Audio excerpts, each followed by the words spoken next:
Bonjour à tous et bienvenue aujourd'hui dans ce nouveau tutoriel. Aujourd'hui j'expliquais comment j'ai voyagé avec mes deux drones, mes batteries, comment je les ai stockés.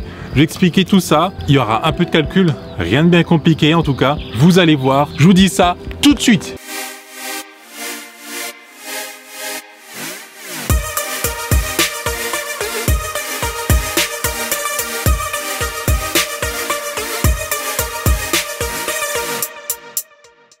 Dans un premier temps, ce que vous devez faire absolument, c'est vider les batteries de moitié environ. Faites décoller votre drone, faites des petits vols et puis essayez de le baisser à 50% ou un peu moins en tout cas. Les batteries ne doivent pas être chargées à fond, ça va diminuer les risques lors de votre vol tout simplement. Ensuite, faites l'achat sur Amazon ou n'importe où en tout cas chez votre revendeur de sacs LiPo comme ça. Donc celui-là c'est un sac LiPo pour le Mavic Pro et celui-là c'est pour le Phantom 4 qui est un peu plus gros tout simplement. Donc c'est des sacs on va dire anti-feu, donc c'est fireproof.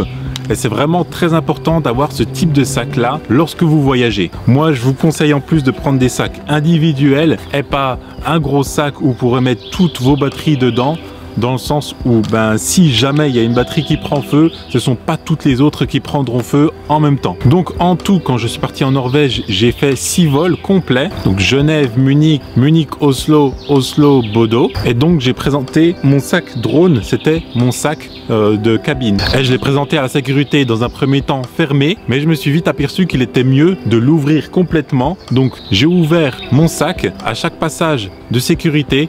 Ça a été beaucoup plus simple, ils ont pu voir que c'était un drone qui avait beaucoup d'électronique dedans et donc ils n'avaient pas tout le temps à me demander de l'ouvrir directement. Bien sûr, ils ont passé un petit pinceau avec de la poudre pour voir si c'était pas des explosifs. Ce que je vous conseille, c'est de vous renseigner auprès de votre compagnie aérienne avant chaque départ. Comme ça, ils vous donneront les règles que eux, ils appliquent sur leur vol lorsqu'on veut transporter des batteries LiPo. Pour exemple, je vais prendre le document trouvé sur le site de Air France concernant les LiPo.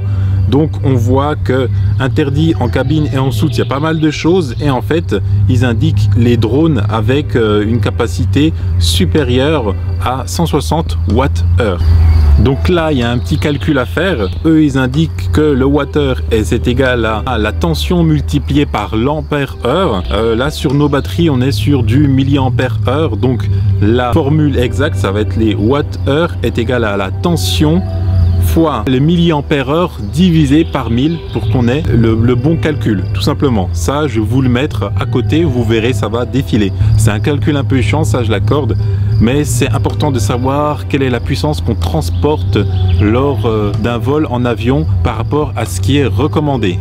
Alors, on va commencer par des choses simples en vous indiquant qu'une cellule d'une batterie LiPo au niveau de la tension, c'est égal à 3,8 volts. Donc, pour le Phantom 4, c'était batterie 4 cellules, donc on atteint 15,2 volts. Pour le Mavic Pro et le Spark, eux, on atteint 11,4 volts puisque ce sont des batteries 3 cellules. Alors, le Phantom 4, lui, il a une capacité de 5350 mAh pour les batteries que j'ai. Je sais qu'il y a des batteries haute capacité à 5008 et des poussières, mais moi les miennes c'est des 5350 mAh.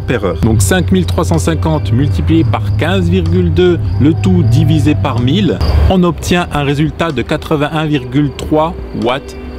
On est déjà plus de la moitié de la puissance autorisée pour là dans ce cas là Air France. Pour le Mavic Pro, vous avez une capacité de 3830 mAh multiplié par 11,4 divisé par 1000, ça fait une puissance de 43,66 Wh. Pour le Spark, il a une capacité encore plus petite, 1480 mAh multiplié par 11,4 divisé par 1000, ça fait une puissance de 16,87 Wh.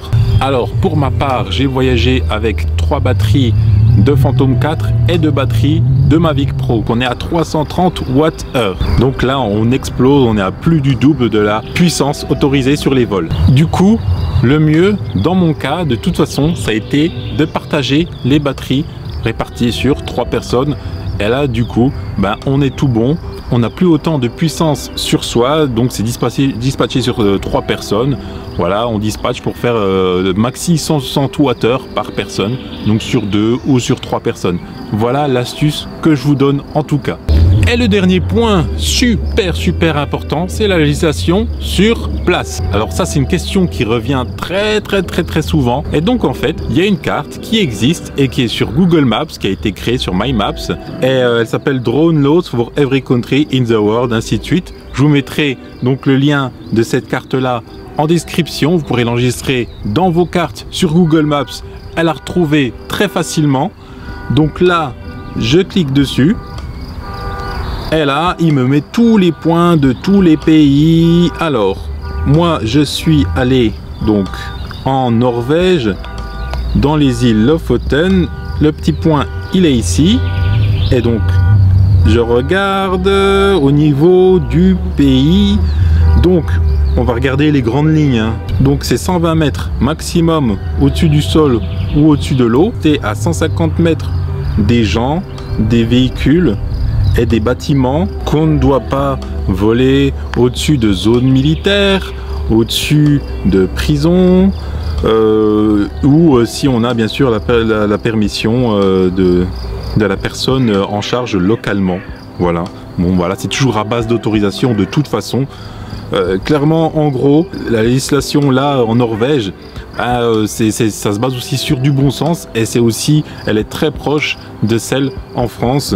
On ne doit pas s'approcher d'un aéroport à moins de 5 km. Vous êtes responsable en cas de dommage ou de perte. Donc en gros aussi, on parle de vol à vue. Tout simplement, donc si vous êtes assisté par une personne qui est près de l'opérateur et que donc le drone est clairement visible par lui ou par elle à tout temps, donc en fait vous pouvez faire du FPV. Ben, comme en France, vous devez être deux pour faire du FPV normalement.